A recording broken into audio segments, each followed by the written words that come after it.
Regardez bien cet homme.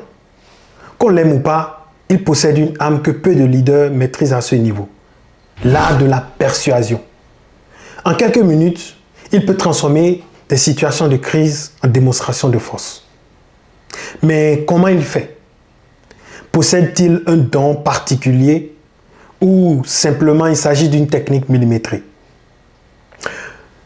Aujourd'hui, on va décrypter alors les 3 registres psychologiques que Patrice Talon utilise pour dominer ses interlocuteurs et convaincre les foules.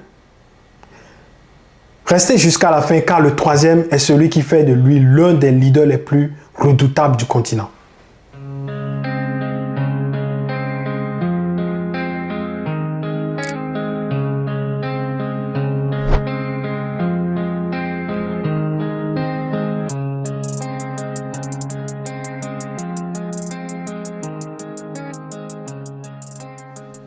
Patrice Talon est né le 1er mai 1958 à Ouidah. Dans les années 80, il fait fortune dans la filière des intrants agricoles, puis dans la filière d'égrainage de coton. En 2006, il est le financeur du président d'alors, avec qui il entre en disgrâce plus tard. Il part en exil suite à des accusations de tentative d'empoisonnement du président d'alors et de détournement de fonds. De retour en 2015, il remporte les élections avec une coalition dite de la rupture. Après 10 ans au pouvoir, j'ai pris le temps d'étudier tous les discours de Patrice Talon. Et voici les leviers psychologiques qu'il utilise. Tout d'abord, nous avons le ethos. Le ethos, c'est la persuasion par le caractère. En rhétorique, le ethos est basé sur la crédibilité de l'orateur. Plus une personne a l'air d'être honnête, d'être intelligente ou digne de respect, plus on a tendance à lui faire confiance. Cependant, c'est le statut social qui permet de persuader par le ethos. Analysons tout simplement Patrice Talon. Lors de sa rencontre avec les jeunes, il persuadait les jeunes par le ethos que la dérégularisation de l'emploi était une étape importante et nécessaire pour pouvoir créer de l'emploi. Je vous laisse alors écouter un extrait afin que vous puissiez en juger par vous-même. C'est la stabilité. Pour Pierre, Kodjo, Bio et consorts, il a un emploi, il a été embauché, il est sûr de finir sa carrière, d'aller à la retraite, d'avoir un salaire convenable tout le temps. Est-ce que pour vous, c'est ça qui prime par rapport à la durabilité de l'entreprise elle-même? Parce que le principe de fonctionnement des communautés, de fonctionnement de l'activité économique commerciale, si vous prenez des lois pour privilégier, là on parle cash, on se parle cash. Si vous prenez des lois qui manifestement sont destinées essentiellement à protéger l'employé, personne ne viendra investir chez vous. Mais la vie est comme ça, on n'y peut rien. Et c'est la tendance des investisseurs. Si vous êtes syndicaliste, vous défendez l'emploi, le jour où vous allez créer votre entreprise, vous n'aurez plus du tout la même pensée que le syndicaliste. Or, qu'est-ce qu'on veut au Bénin? Moi, je veux qu'il y ait des milliers d'entreprises. Je veux qu'il y ait des milliers d'artisans. Je veux qu'il y ait des milliers de fermes. Je veux qu'il y ait des milliers d'élevages. Si ces entreprises, ces fermes sont au Bénin, ils vont plein des Béninois. Donc, qu'ils soient au Bénin, pour moi, est déjà suffisamment satisfaisant. Comment on fait pour que les gens viennent investir? Pour que les jeunes, les autres investissent? Pour que les conditions leur donnent la totale liberté d'investir? L'argent ne sait pas travailler par lui-même. L'argent a besoin d'hommes pour travailler. Si l'argent vient, si l'entreprise est créée, si ce n'est pas Bio qui travaille, ce sera Jacques, ce sera Pierre, ce sera Kodjo. Quelqu'un travaillera dedans. Je veux que globalement, il y ait des millions d'emplois au Bénin. Alors vous me direz que oui, mais si on continue comme ça, les investisseurs vont utiliser les gens à leur payer rien du tout. De sorte que tout le monde sera des pauvres employés. C'est ça la question que ça appelle. C'est bon qu'il y ait des emplois, mais est-ce qu'il faut que des emplois où tout le monde soit de la misère pour que les employés n'aient rien du tout? Ça, c'est pas bon. Et en fait, et je vais continuer.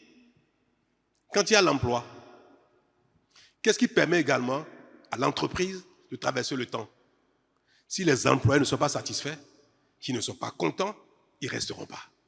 Si vous maltraitez votre chauffeur, si vous maltraitez votre nounou, si vous le payez mal, vous ne l'avez pas bien, si dans le pays, nous sommes dans un environnement dynamique où il y a des emplois partout, les gens cherchent des chauffeurs partout, cherchent de nous partout, elle partira, votre chauffeur partira également. Donc quand on crée l'environnement qu'il faut, cet environnement oblige même les uns les autres à être performants en termes de conditions de travail. Donc, ce qui permet de résoudre le problème de la durabilité, du confort de travail, c'est encore si l'environnement est suffisamment dynamique et a créé beaucoup d'emplois. Plus il y a d'emplois, plus il y a une compétition entre les employeurs. Est-ce que vous comprenez ça? Plus il y a d'offres d'emploi, plus on fait la cour aux gens pour venir travailler. Quand il n'y a pas assez d'emplois, la loi peut être faite n'importe comment, l'employé sera maltraité. Donc, en définitive,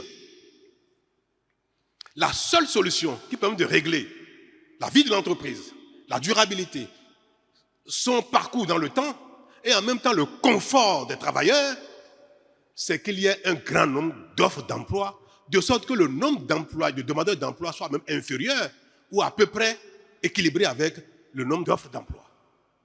Toutes les lois, toute notre stratégie doit être dans ce sens-là. Faire tout ce qu'il faut pour qu'il y ait des milliers d'offres d'emploi, d'entreprises sur le territoire. Ça suffit. Le reste là, on n'a même plus besoin de légiférer.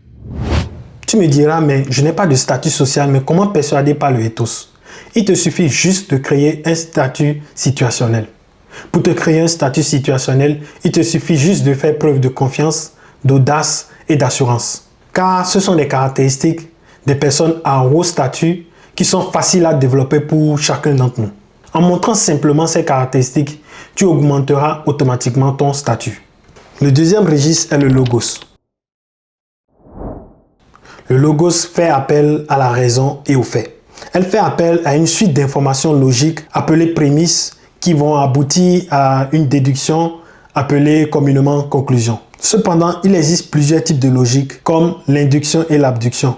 Et encore une nouvelle fois, nous allons nous concentrer sur un discours de Patrice Talon. En effet, depuis 2016, mon prédécesseur, le président Boni Yayi, s'emploie avec beaucoup d'énergie à faire échec à toutes les réformes, quelles qu'elles soient, et à l'action publique, quel que soit le secteur.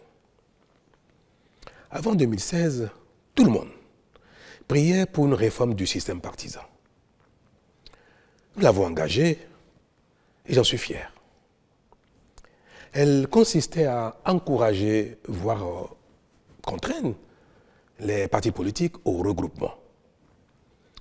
L'FCBE, qui était à l'entame de la réforme, je crois le parti le plus grand de la centaine de petits partis que comptait le Bénin, avait l'opportunité d'absorber un grand nombre de ces petits partis et de devenir un grand parti d'envergure nationale, pour peu qu'elle en ait la volonté. Mais comme c'est une réforme engagée par Patrice Talon, pas question. Pas question que cette réforme prospère, même si la FCBE devait en profiter. Et je peux vous dire que le point d'orgue de cette opposition radicale de principe a été atteint à l'occasion des élections de 2019. Mais de quoi s'est-il agi concrètement, Monsieur le Président? Mais vous n'avez pas manqué, en tant que Béninois, de suivre les événements, tout ce qui s'est passé au Parlement, puis à l'occasion de l'élection, avec les drames qui ont suivi. Souhaitez-vous que j'aille dans le détail? Allons-y, on veut bien comprendre, Monsieur le Président. Je crois que c'était en février 2019 que j'ai reçu ici au Palais l'ensemble des partis politiques représentés au Parlement, parce que nous venons d'engager la réforme du système partisan. Les textes adoptés qui répondaient parfaitement à l'attente de tous avant 2016, ces textes ont commencé à être boudés par une partie de la classe politique, notamment l'FCBE d'alors.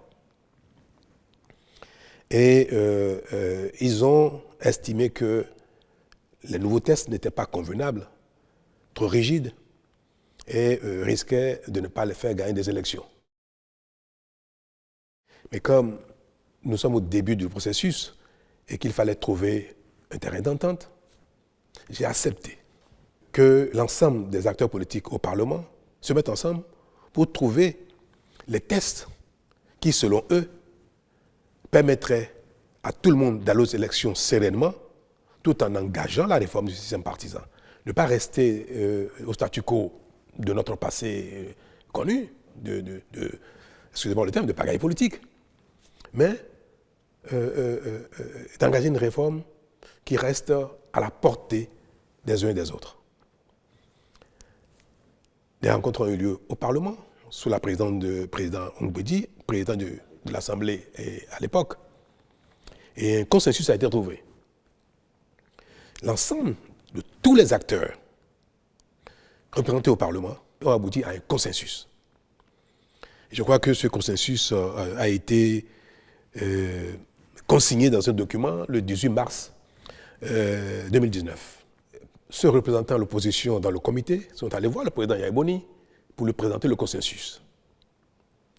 Mais tenez-vous tranquille, le président Yahya Boni a refusé que le consensus soit adopté, que les tests prévus pour être votés afin non seulement d'engager la réforme, mais de permettre à tout le monde d'y aller plutôt aisément.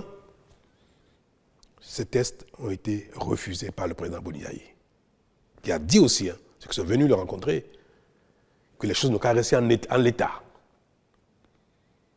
Que si l'élection ne doit pas avoir lieu, elle n'aura pas lieu. Et que nous verrons bien. Enfin, nous avons le pathos. Le pathos, c'est l'appel aux émotions de votre auditoire. Il s'agit là de jouer avec les émotions de votre auditoire ou de votre interlocuteur. En fonction de l'état émotionnel de votre auditoire, vous pouvez lui faire adopter une idée. Pour utiliser ce registre de persuasion, je vous propose deux outils. Nous avons le storytelling et le choix des mots spécifiques. C'est quoi le storytelling? Le storytelling, c'est l'art de raconter une histoire. Il se base sur 4 fondements. Nous avons le personnage, l'intrigue, l'objectif et le contexte. En plus de cela, vous pouvez ajouter le choix spécifique des mots, connotés, imagés. L'idéal est d'utiliser les deux outils ensemble afin de pouvoir utiliser au paroxysme ce registre de persuasion. Nous allons ensuite analyser les discours de Patrice Talon qui utilise parfaitement ce registre. Exactement comme lorsqu'il s'entretenait avec la diaspora en 2015 pour leur annoncer sa candidature. Je vous invite alors à regarder cet extrait avec moi. Qu'il suffira pour nous de changer de main pour que le Bénin aille mieux désormais. Parce que ce qui caractérise désormais le pouvoir exécutif au Bénin, c'est la surpuissance du pouvoir du président de la République.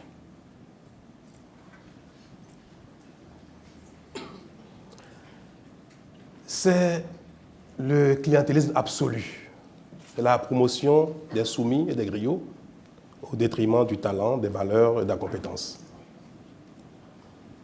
Le pouvoir exécutif, tel qu'il est aujourd'hui au Bénin, il est contraire à notre idéal de démocratie. Le régime finissant a eu le mérite de nous révéler les failles de notre système, de notre constitution, qui ont permis de faire désormais du pouvoir exécutif un pouvoir mauvais. Parce que désormais au Bénin, le pouvoir exécutif contrôle tout et soumet tout. Il contrôle et soumet la Cour constitutionnelle, il contrôle et soumet la Cour suprême, il contrôle et soumet la haute autorité de l'audiovisuel, il contrôle et soumet la justice. Et à défaut d'y parvenir, il la paralyse. il contrôle et soumet les jeunes, les étudiants, les élèves. Et à défaut, il les prive de leur mérite. Le pouvoir exécutif désormais au Bénin soumet les opérateurs économiques, les entreprises. Quand ils ne sont pas soumis au régime, ils sont mis en faillite. Les élus locaux, les maires, les députés, la classe politique. Comme vous venez de le constater, Patrice Talon vient tout juste de poser les fondements. Il vient juste de mettre en place les personnages, le contexte et l'intrigue. Maintenant, il reste à mettre en place l'objectif et le héros final de cette histoire. Nous allons encore regarder une deuxième partie de cet extrait pour nous permettre de comprendre de quelle manière il structure son storytelling. Et à la fin, de pouvoir ressentir exactement les émotions qu'il veut nous faire ressentir. Quand elle n'est pas soumise, elle est combattue. Pourtant, le Bénin est un pays de talent. Le Bénin est un pays de gens dynamiques. Moi, je connais très bien la sous-région ouest-africaine. Afrique centrale aussi un petit peu. J'ai des intérêts dans beaucoup de pays ouest-africains. Je sais que les Béninois sont au-dessus du lot.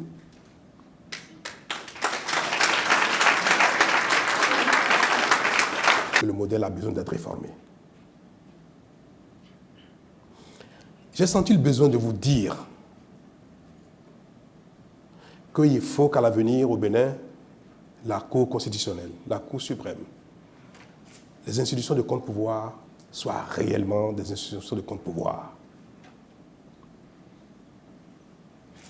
Que les opérateurs économiques, qu'ils soient de partisans ou non, puissent continuer d'exister, d'opérer, de s'épanouir. Que les jeunes, que leurs parents soient partisans ou non, quand ils vont aux examens au concours, qu'ils aient le résultat de leur mérite. Nous avons besoin de réformer notre modèle politique. Et nous avons besoin de donner une autre vision de ce que c'est que construire un pays. Nous avons besoin de montrer à nos dirigeants, à ceux qui ont la vocation de ce pouvoir politique, qui bien souvent ne savent rien faire d'autre que celui-là, que la politique, de leur montrer que créer de la richesse, créer des emplois, c'est aussi un talent, c'est aussi un savoir-faire. Et qu'il est possible de leur montrer le chemin. Il est possible de s'arrêter, de nous entendre sur ce qu'il convient de faire désormais, et de donner l'exemple. J'ai décidé d'aller au-delà de ce que nous avons fait et d'être candidat.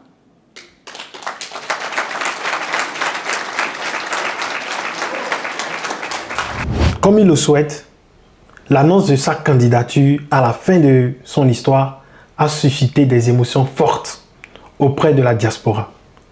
C'est alors là la puissance du storytelling, accompagné évidemment des mots forts, adaptés. Merci de m'avoir suivi. Nous sommes à la fin de notre vidéo. Comme vous l'avez constaté, Patrice Talon, qui est un leader politique africain, est avant tout un grand communicateur. Et il n'essaie pas de plaire. Au contraire, il essaie d'imposer sa vision. À travers ces trois registres, nous avons vu comment il structure ses discours. L'objectif n'est pas d'utiliser les trois en même temps, mais de plutôt s'adapter à son auditoire, à son interlocuteur aussi, et de pouvoir utiliser le bon registre au bon moment. Et j'espère que tu pourras t'approprier ces trois registres afin de pouvoir mieux convaincre ton interlocuteur et de pouvoir aussi structurer mieux et davantage tes discours. Si tu apprécies ce format de vidéo et tu aimerais encore plus d'analyses de ce type, je t'invite à liker, à partager et à laisser un commentaire. Et on se retrouve pour la prochaine vidéo. Ciao!